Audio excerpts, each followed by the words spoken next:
You've probably felt it, that quiet frustration. You work harder, you earn a little more, but somehow it still feels like you're falling behind. Prices go up, rent goes up, food gets more expensive, everything moves, except your time. And your time is the only thing you actually have to sell. So you sell more of it, you push harder, you try to get ahead, but the gap doesn't close, it stretches. And then you look up and see billionaires getting richer, not slowly, violently fast.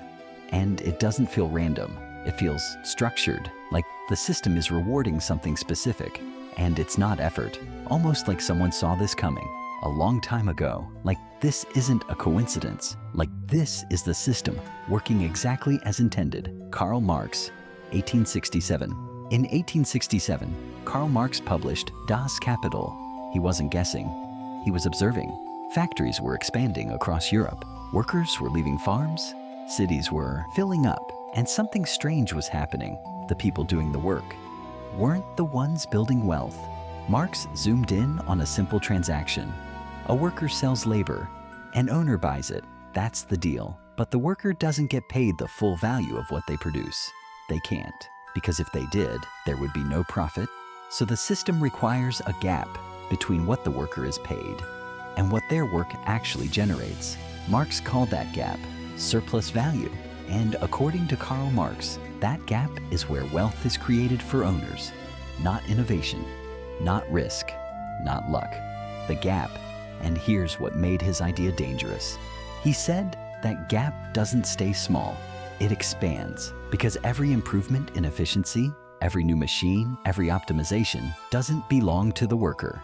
It belongs to the owner. So over time, workers get slightly better lives, but owners get exponentially richer, not by accident, but because the system pushes it that way. Marx didn't say this might happen. He said it would. According to Karl Marx, inequality isn't a glitch, it's the output. Henry Ford, 1913 and 1913, Henry Ford changed manufacturing forever. He introduced the moving assembly line. Before this, a car was built slowly by skilled workers. After this, production became a system. Each worker did one task over and over, faster, more efficient, more predictable, and it worked. Car production exploded, costs dropped, profits surged. In 1914, Ford did something shocking. He doubled worker wages, $5 a day. People called him generous, revolutionary. But look closer. According to Karl Marx, higher wages don't eliminate exploitation, they stabilize it. Because what matters is not what workers earn, it's the gap. And that gap got bigger. Productivity didn't just increase, it multiplied. Each worker produced far more value per hour, but wages didn't multiply at the same rate. They couldn't, because if they did, there would be no profit to scale. Ford wasn't breaking Marx's theory, he was proving it. The system became more efficient, and the owner captured the majority of that efficiency. At scale, Ford didn't need to squeeze workers harder, the system did the work for him.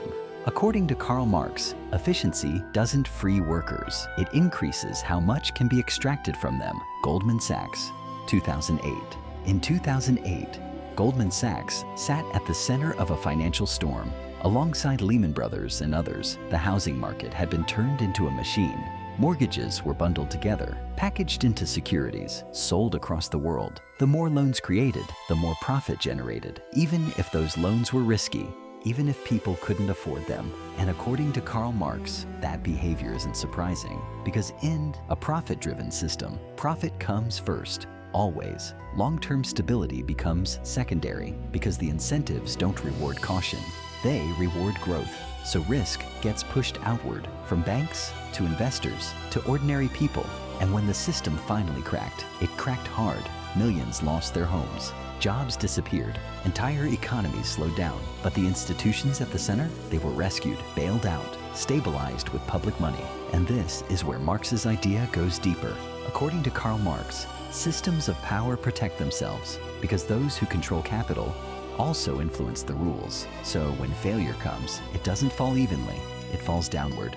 Losses are shared, but recovery is concentrated. According to Karl Marx, the system doesn't collapse under pressure. It transfers that pressure to those with the least control. Jeff Bezos, 1997. In 1997, Jeff Bezos took Amazon public. At the time, it was just an online bookstore. No massive profits, no global dominance, but that wasn't the real plan. Amazon wasn't trying to win inside the market. It was trying to become the market. Warehouses were built, logistics networks expanded, infrastructure scaled globally, and according to Karl Marx, control over infrastructure changes everything, because once you own the system people rely on, you don't just earn from your own work, you earn from everyone else's. Third-party sellers joined Amazon, millions of them. They brought products, customers, demand. Amazon provided the platform and took a cut every time. It didn't matter who made the product. Value flowed through Amazon. And when data revealed what sold best, Amazon could produce its own versions. Same demand, higher margins, lower risk. That's not just competition, that's structural advantage. Exactly what Marx described. According to Karl's, the closer you get to controlling production and distribution, the more value you can extract without increasing effort.